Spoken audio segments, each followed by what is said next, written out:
Okay, let's do another round of Android accessibility settings. We're going to open up settings and scroll down to accessibility. In the last videos, we talked about the display and the interaction controls, and so this video we're looking at captioning. Live caption.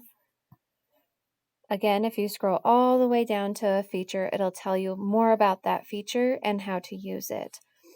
If you are activating this feature, any feature for someone for the first time, I highly recommend you go to Android and print out the instructions so they can have it handy, or that you tell them to write down the instructions in a place where they are going to access it in the future. Live captions detects speech on your device and automatically generates captions. Keep in mind that when speech is captioned, this feature uses additional battery. All audio captions and typed responses during calls are processed locally and never sent to Google. Songs are not fully supported.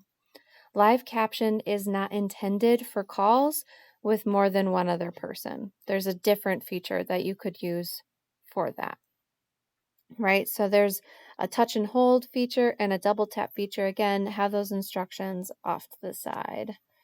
So this is showing you if you were to just play a video, your phone would caption it for you.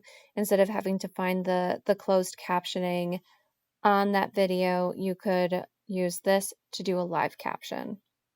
It will pick up other sounds coming through your phone. Let's say you were playing Spotify. Again, songs are not fully supported, but as an example, playing a video from your Snapchat, playing a video from your video photo files, right? So you can set language and translation. Mine is set to English. You can choose to hide profanity, show sound labels. So when someone is laughing or if there's applause, if there's music, there's labels that they'll put in for that instead of you not knowing what's happening. I do recommend that if you use this, you have that turned on. Live caption and volume control as a shortcut option. Caption calls, it can ask you every time. Type responses during calls. So if responses are read out loud to the other caller using Google Speech.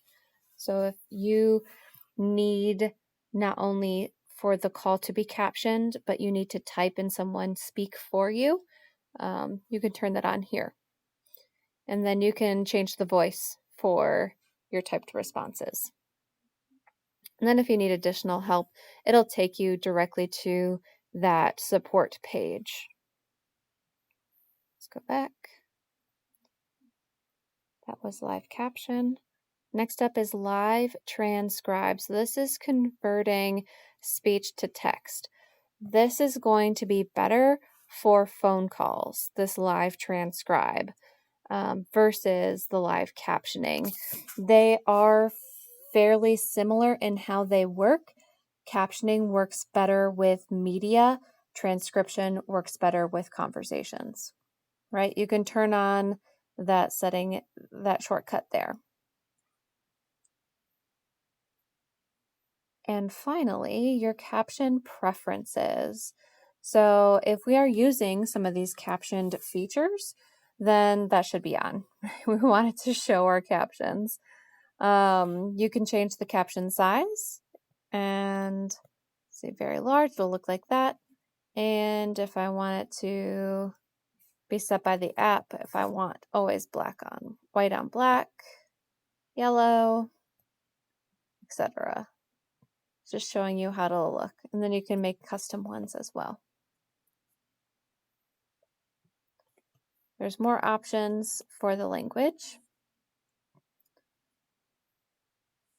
All right, so that was the captions. In the next video, we'll talk about audio. See you there.